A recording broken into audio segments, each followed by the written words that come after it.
All right, so this is our CJ3B project. Started out, was just building a set of axles, Dana 30 front, offset Dana 44 in the rear. That's been converted to one-piece chromoly axles, 30 spline, four-wheel disc brakes. This has Brennan's disc brake conversion. Check out Brennan's garage. He's got a really nice disc brake setup to work on the early CJs that uses Geo Tracker, Suzuki Sidekick kind of parts. So really nice, affordable. You can do disc brakes all the way around for like, I think it's about $600. I think the most expensive part, honestly, the whole thing is the calipers if you don't have quarters. So four-wheel disc brakes. Was gonna just wheel those under the factory frame and suspension. When we started checking out the frame, there's just a ton of, as they do, cracks, things that have been welded on before. So we decided to go with a male Jeep frame. This is a DJ5 male Jeep frame. I believe it's in the mid to late 70s. Best thing about that is there's a lot more frame boxing in these. So this actually had a front cross member going across here.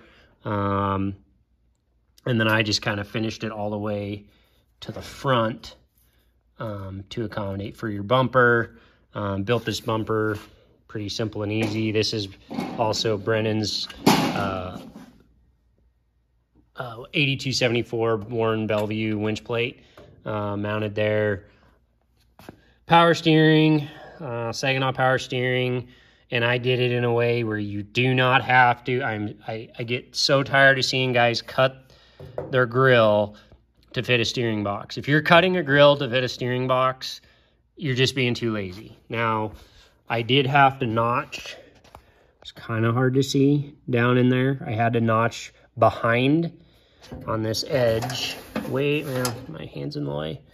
But yeah, you can kind of see it for the very front. But you can hook up your hoses and not have to notch your firewall or your front grill. Decided to go with 2-inch YJ lift springs on all four corners, so that was kind of a job to get that all in. And then this is a small block Chevy. It's going to get a 283. This is just a mock-up motor, so bear with the pine needles and whatnot. Converted over to hanging pedals. That was what I was kind of working on today. These two, there's two pieces sandwiching the firewall, 14 gauge steel plate that we had plasma cut out. Then I fit them, lined up, drilled all the holes. This is your pretty much brake booster and hydraulic clutch setup that you would find in any 80 to 86 CJ7. What we're using for pedals is hanging pedals out of a CJ7, 84 CJ7 hanging pedals. To get them into a 3B, I don't want to say any flat fender. This is just for a 3B. It might work in a, you know, the 2As and 3As and M38s, but to do it, I had to cut, it's roughly, you know, 1 3/4 inches or so off of the hanging pedals themselves. That'll bring the pedals about to the bottom lip here of the dash.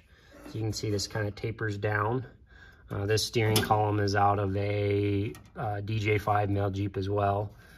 And what I did to tie this in to the pedals into the dash, as they would have been, you know, factory-wise in the CJs that did have hanging pedals, just took a piece of 1/8 inch, 2-inch wide flat bar and bent this contour into it, set it in here, tacked it in place, took it out, welded it, drilled the 2 holes. So now the column, which is tied to, the column is tied to the dash, which is tied to the pedals, and then the pedals to the firewall, going through the firewall with that steel plate. Really, really strong setup. Still have to, we're getting the seat frame and the seat that we're gonna put in here, because these pedals are extremely long and you don't have a lot of, they don't have a lot of travel right now. So we're gonna have to mess with that a little bit.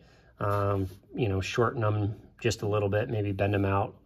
And, but that's hanging pedals in a flat fender Jeep. All right.